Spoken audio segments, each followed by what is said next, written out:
नारायणं नमस्कृत्य नरं चैव नरोत्तमं देवीं सरस्वतीं व्यासं ततो जयमुदीरये।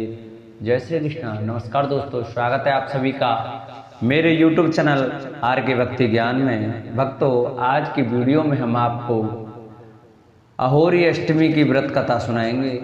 सभी भक्तजन हमारी कथा को श्रद्धा भाव और प्रसन्नचित्त मन से सुने। हिंदू धर्म में अहोई अष्टमी का व्रत बहुत ही महत्वपूर्ण माना जाता है। इस दिन महिलाएं अपनी संतान की लंबी उम्र और तरक्की के लिए व्रत रखती हैं। अहोई अष्टमी के दिन महिलाएं निर्जला व्रत रखती हैं। उसके बाद तारों को अर्घ देने के बाद व्रत खोलती हैं। इस दिन माँ पार्वती के अहोई स्वरूप की पूजा की जाती है। अहोई अष्टमी के दिन महिलाएं सुबह पूजा करने के बाद माता अहोई की कथा पढ़ती और सुनती हैं। मान्यता है कि जो भी महिलाएं विधि विधान से व्रत का पालन करती हैं, अहोई माता उनकी संतान को लंबी आयु और सफलता का वरदान देती हैं। अहोई अष्टमी की पूजा मुहूर्त पंचांग के अनुसार अहोई अष्टमी की दिन पूजा का शुभ मुहूर्त शाम 5:42 से लेकर शाम 6:59 तक रहेगा।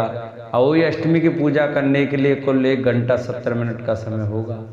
अहोई अष्टमी के दिन तारों को अर्घ देने का मुहूर्त अहोई अष्टमी के दिन तारों को देखकर अर्घ देने का मुहूर्त शाम 6:06 पर होगा। इसके बाद माताएं तारों को अर्घ देकर व्रत खोल सकती हैं।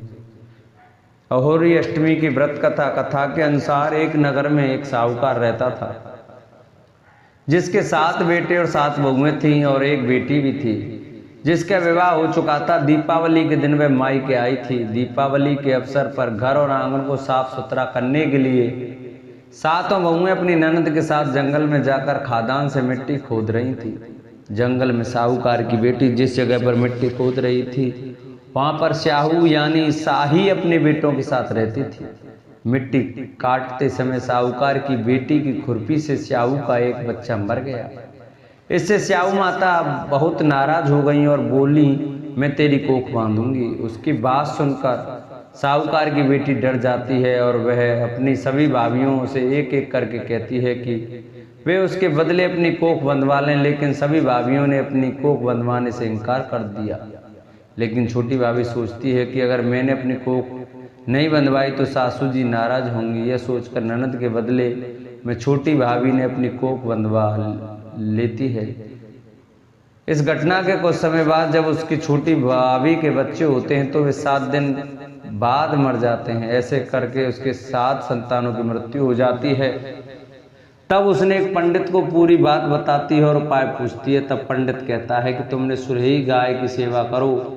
सुरही गाय स्याहू माता की भाईली है, वह तेरी कोख खुलवा देगी, तब तेरा बच्चा जिएगा। अब वह बहुत जल्दी उठकर चुपचाप सुरही गाय के नीचे साफ सफाई कराती है। सुरही गाय ने सोचा, रोज सुबह कौन मेरी सेवा कर रहा है, आज देखती हूँ। गौ माता खूब सवेरे उठकर देखती है कि साहूकार की बेटे की बहू उसके नीचे साफ सफाई कर रही है। गौ माता उससे कहती है, क्या मांगती है? तब साहूकार की बहू कहती है, हे गौ माता, स्याहू माता तुम्हारी भाईली है और उसने मेरी कोख बांध रखी है, सो मेरी कोख खुलवा दो। गौ माता ने कहा, अच्छा ठीक है। अब तो गौ माता समुद्र पार साहूकार की बहू को अपने भाईली के पास लेकर चल पड़ी। रास्ते में दोनों थककर एक जगह आराम करते हुए सो जाती हैं। अचानक साहूकार की बहू की आंखें खुलती हैं तो वह देखती है कि एक सांप गरुड़ पक्षिणी के बच्चों को डसने जा रहा है। तभी वह उस सांप को मार देती है। इतने समय में ही गरुड़ पंखनी आ जाती है। वहां पर खून देखकर वह क्रोधित हो जाती है। उसे लगता है कि साहूकार की छोटी बहू ने उसके बच्चे को मार डाला है।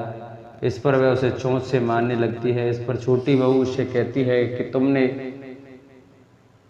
उसने तुम्हारे बच्चे की जान बचाई है। यह बात सुनकर वह खुश हो जाती है। छोटी बहू और सुनहरी गाय के उद्देश्य को जानकर गरुड़ पंखनी उन दोनों को स्याहू के पास लेकर जाती है। साहूकार की छोटी बहू के काम से स्याहू प्रसन्न होती है। वह उसे 7 बेटे और 7 बहू होने का आशीर्वाद देती है। स्याहू के आशीर्वाद से साहूकार की छोटी बहू को 7 बेटे होते हैं और समय पर उनकी शादी होती है। इस प्रकार साहूकार की छोटी बहू 7 बेटे और 7 बहुओं को पाकर खुश हो जाती है। बोलो अहोई माता की जय। जिन भक्तों को, माता बहनों को हमारी ये अहोई अष्टमी की व्रत कथा अच्छी लगी हो, हमारी वीडियो अच्छी लगी हो तो चैनल को सब्सक्राइब कर बेल आइकन दबाएं। जिन लोगों को हमारी वीडियो अच्छी लगी हो तो वीडियो को लाइक करें और कमेंट में अहोई माता की जय अवश्य लिखें, पार्वती माता की जय अवश्य लिखें। बोलो पार्वती माता की जय।